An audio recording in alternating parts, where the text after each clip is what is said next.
Nut Bolt tight ಮಾಡ್ತೀನಿ ಅನ್ನೋ ಡಿಕೆಶಿ ಹೇಳಿಕೆಗೆ ಸ್ಪಷ್ಟನೆ ಸಾಧು ಕೋಕಿಲ ಅವರಿಂದ ಬಂತು. ಚಲನಚಿತ್ರ ಅಕಾಡೆಮಿ ಅಧ್ಯಕ್ಷ ಸಾಧು ಕೋಕಿಲ ಇದನ್ನ ಸಮರ್ಥನೆ ಮಾಡಿಕೊಂಡಿದ್ದಾರೆ. ನಟ ನಟಿಯರಿಗೆ ಡಿಸಿಎಂ ವಾರ್ನಿಂಗ್ ಕೊಟ್ಟಿಲ್ಲ, ಡಿಸಿಎಂ ಹೇಳಿದ್ರಲ್ಲಿ ತಪ್ಪಿಲ್ಲ ಅಂತ ಸಾಧು ಕೋಕಿಲ ಹೇಳಿದ್ದಾರೆ. ಎಲ್ಲರೂ ಒಟ್ಟಿಗೆ ಸೇರಬೇಕು ಅನ್ನೋ ದೃಷ್ಟಿಯಿಂದ ಮಾತು ಹೇಳಿದ್ದಾರೆ. ಡಿಕೆ ಶಿವಕುಮಾರ್ ಸಹ ಸಿನಿಮಾ ವಿತರಕರಾಗಿದ್ದವರು. ಸಿನಿಮಾ ಮೇಲಿನ ಪ್ರೀತಿಗೆ ಡಿಸಿಎಂ ಹಾಗೆ ಹೇಳಿದ್ದಾರೆ. ವಿವಾದ ಮಾಡಿ ಮಾತಾಡಿದ್ರೆ ಏನ್ ಮಾಡೋಕ್ಕಾಗತ್ತೆ? ಪ್ರೋಟೋಕಾಲ್ ಪ್ರಕಾರ ಆಹ್ವಾನ ಪತ್ರಿಕೆ ಕೊಟ್ಟಿದ್ದೀನಿ, ಕಳೆದ ವರ್ಷದಂತೆ ಆಹ್ವಾನ ಪತ್ರಿಕೆ ತಲುಪಿಸಿದ್ದೀವಿ. ವೇದಿಕೆ ಮೇಲೆ ಯಾರಿರಬೇಕಿತ್ತೋ ಅವರನ್ನ ಕರೆದಿದ್ದೀನಿ. ಪಾಸ್ಗಳು ಬೇಕಾದಾಗ ಎಲ್ಲ ಸಂಘ ಸಂಸ್ಥೆಗಳು ಬರ್ತವೆ. ಪಾಸ್ ಬೇಕಾದಾಗ ಕಾರ್ಯಕ್ರಮ ಎಲ್ಲ ಗೊತ್ತಿರುತ್ತೆ. ವೇದಿಕೆ ಕಾರ್ಯಕ್ರಮ ಯಾವಾಗ ಅಂತ ಗೊತ್ತಿರೋದಿಲ್ವಾ ಅಂತ ಏಷ್ಯಾನೆಟ್ ಸುವರ್ಣ ನ್ಯೂಸ್ನಲ್ಲಿ ಅಕಾಡೆಮಿ ಅಧ್ಯಕ್ಷ ಸಾಧು ಕೋಕಿಲ ಮಾತಾಡಿದ್ದಾರೆ.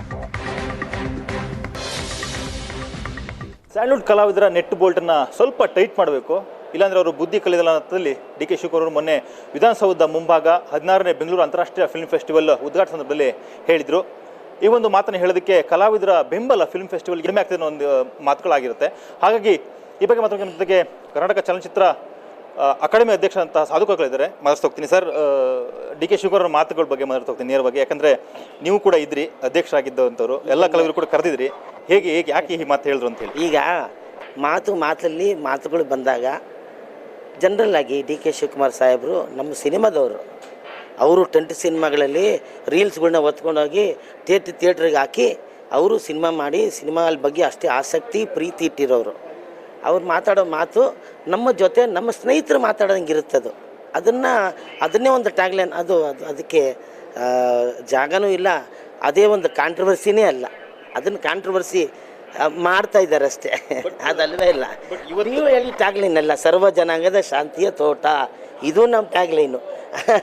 ಇದು ನೀವು ಇಟ್ಟಿರೋ ಫಿಲ್ಮ್ ಫೆಸ್ಟಿವಲ್ ಈ ಬಾರಿ ಇಟ್ಟಿರುವಂಥ ಒಂದು ಟ್ಯಾಗ್ಲೈನ್ ಸರ್. ಬಟ್ ಮೊನ್ನೆ ಮಾತಾಡೋ ಸಂದರ್ಭದಲ್ಲಿ ಡಿ ಕೆ ಶಿವಕುಮಾರ್ ಅವರು ಟ್ಯಾಗ್ಲೈನ್ ನೀವು ಮಾಡಿದ್ದೀರಾ ಅಷ್ಟೇ. ಖಂಡಿತವಾಗೂ ಇಲ್ಲ, ಯಾಕಂದ್ರೆ ಈ ಮಾತನ್ನ ಡಿ ಕೆ ಶಿವಕುಮಾರ್ ನೆಟ್ಟು ಬೋಲ್ಟ್ ಅನ್ನ ಟೈಟ್ ಮಾಡಬೇಕು ಅಂತ ಹೇಳಿದ ನಂತರ ಒಂದಿಷ್ಟು ಇಂಡಸ್ಟ್ರಿಯಲ್ಲಿ ಅಪಸ್ವರ್ದು ಯಾಕೆ ಈ ಮಾತನ್ನು ಹೇಳಬೇಕು ಅನ್ನೋದು ಯಾಕೆ ಅದ್ರ ಬಗ್ಗೆ ಹೇಳೋಣ. ನೋಡಿ, ನಮ್ಮ ಚಿತ್ರರಂಗದಲ್ಲಿ ಈ ಒಂದು ಏನು ಫೆಸ್ಟಿವಲ್ ನಡೀತಾ ಇದೆ, ಎಲ್ಲರೂ ಬಂದು ಇನ್ನೂ ಜನ ಸೇರಲಿ, ಎಲ್ಲ ಕಲಾವಿದರು ಬರಲಿ, ಎಲ್ಲ ಡಿಪಾರ್ಟ್ಮೆಂಟ್ ಡಿಸ್ಟ್ರಿಬ್ಯೂಟರ್ಸು ಎಕ್ಸಿಬಿಟರ್ಸ್ ಎಲ್ಲರೂ ಬರಲಿ, ಇನ್ನು ದೊಡ್ಡದಾಗಿ ಬೆಳೀಲಿ ಅನ್ನೋ ಉದ್ದೇಶದಿಂದ ಅವರು ಹೇಳಿದ್ದಾರೆ. ಅದರಲ್ಲಿ ಯಾವ್ದಾದ್ರು ತಪ್ಪಿದೆಯಾ? ತಪ್ಪು ಹೇಳಿ, ಏನು ತಪ್ಪಿದೆ ನನಗೆ ಅರ್ಥ ಆಗಲಿಲ್ಲ. ನನ್ನ ಶೂಟಿಂಗ್ ಲೇಟಾಗಿ ಹೋಗ್ತೀನಿ, ಯಾಕ್ರಿ ಲೇಟಾಗಿ ಬಂದ್ರಿ ಅಂತ ಕೇಳ್ತಾರೆ. ಅದಕ್ಕೆ ಇಲ್ಲ ನಾನು ಸಾರಿ ಅಂತ ಹೇಳ್ಬಿಟ್ಟು ನಾವು ಬಂದುಬಿಡ್ತೀವಿ. ಅದೇ ನಾವು ಮಾಡ್ಬೇಕಾದ್ರೆ ಕೆಲಸ. ಅವ್ರು ಏನು ಬೇರೆ ತಪ್ಪಾಗಿ ಹೇಳಿದ್ರು ಅಂತ ನನಗನ್ಸಿಲ್ಲ. ಅವರಿಗೆ ಒಂದು ಸಣ್ಣ ಕೋಪ ಯಾವುದರಲ್ಲಿರ್ಬೋದು, ನಮ್ಮ ನೆಲ, ನಮ್ಮ ಜಲ, ನಮ್ಮ ಕುಡಿಯೋ ನೀರಿಗೋಸ್ಕರ ಆ ಕೋವಿಡ್ ಸಂದರ್ಭದಲ್ಲೂ ಕೂಡ ಅಷ್ಟು ದೊಡ್ಡ ಉದ್ಘಾಟನೆಯನ್ನು ಮಾಡಿದಾಗ ನಮ್ಮ ಕಲಾವಿದರು ಅದಕ್ಕೆ ಕೋಪ್ರೇಟ್ ಬರಲಿಲ್ಲ. ಖುದ್ದಾಗಿ ನಾನೇ ಹೋಗಿ ಚೇಂಬರಲ್ಲಿ ಕೇಳಿಕೊಂಡು ಎಲ್ಲರೂ ಬನ್ನಿ ಅಂದಾಗಲೂ ಕೂಡ ಸುಮಾರು ವೆಯ್ಟ್ ಮಾಡಿದ್ವಿ. ನಾನು ಆ ಜಾಗದಲ್ಲಿ ಇದ್ದಾಗ ನೋಡಿದ್ದೀನಿ. ಕಲಾವಿದರು ಬರ್ತಾರೆ, ಯಾರೋ ಬರ್ತಾರೆ ಅಂತ ಉದ್ಘಾಟನೆ ನಾನಿಗಲಿಲ್ಲ. ಕಾದ್ವಿ. ಆ ಒಂದು ಸಣ್ಣ ನೋವಿಗೋಸ್ಕರ ಅವ್ರ ಹತ್ರ ಹೇಳಿರ್ಬೋದು. ಯಾಕೆಂದರೆ ನಮ್ಮ ಸರ್ಕಾರ ಇದೆಯಲ್ಲ, ಡಿ ಕೆ ಶಿವಕುಮಾರ್ ಆಗ್ಬೋದು, ನಮ್ಮ CM ಅವರಾಗ್ಬೋದು, ಸಿದ್ದರಾಮಯ್ಯ ಸಾಹೇಬರು, ನಮ್ಮ ಚಿತ್ರರಂಗಕ್ಕೋಸ್ಕರನೇ ಅವರು ಎಂತೆಂಥ ಕೆಲಸಗಳನ್ನ ಇವತ್ತಿನ ದಿವಸ ಈ ಚಿತ್ರ ಏನದು ಇಂಟರ್ನ್ಯಾಷನಲ್ ಫೆಸ್ಟಿವಲ್ ನಡೀತಾ ಇದೆ ಅಂದರೆ ಸರ್ಕಾರ ಇದನ್ನು ತೊಗೊಂಡು ಮಾಡ್ತಾ ಇದೆ ಅಂದರೆ ಇದು ಮುಂಚೆ ಪ್ರೈವೇಟಾಗಿ ಆಗ್ತಾ ಇದ್ದಿದ್ದು.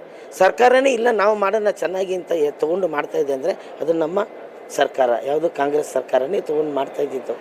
ಸೊ ಅಂಥ ಒಂದು ವಿಷಯ ಇರಬೇಕಾದ್ರೆ ನಾವು ಇದನ್ನು ಖುಷಿಯಾಗಿ ತೊಗೊಳ್ಳೋಣ, ಸಂತೋಷವಾಗಿ ತೊಗೊಳ್ಳೋಣ. ಬರದೇವರು ಬರೋ ವರ್ಷ ಚೆನ್ನಾಗಿ ಬಂದಿದ್ದು ಎಲ್ಲರೂ ಬಂದು ಸೇರಿ ಮಾಡೋಣ. ಇದಿಷ್ಟು ನಟ ಸಾಧು ಕೋಕಿಲ ಮಾತುಗಳು. ಕ್ಯಾಂಪಸ್ ದೀಪಕ್ ಜೊತೆಗೆ ವಿಜಯ್ ಪಟ್ಟಿದಾರ್, ಏಷ್ಯಾನೆಟ್ ಸುವರ್ಣ ನ್ಯೂಸ್, ಬೆಂಗಳೂರು.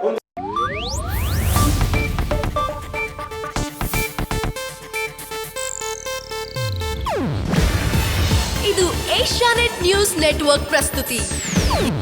ನೀವು ನೋಡ್ತಿದ್ದೀರಾ ಏಷ್ಯಾನೆಟ್ ಸುವರ್ಣ ನ್ಯೂಸ್.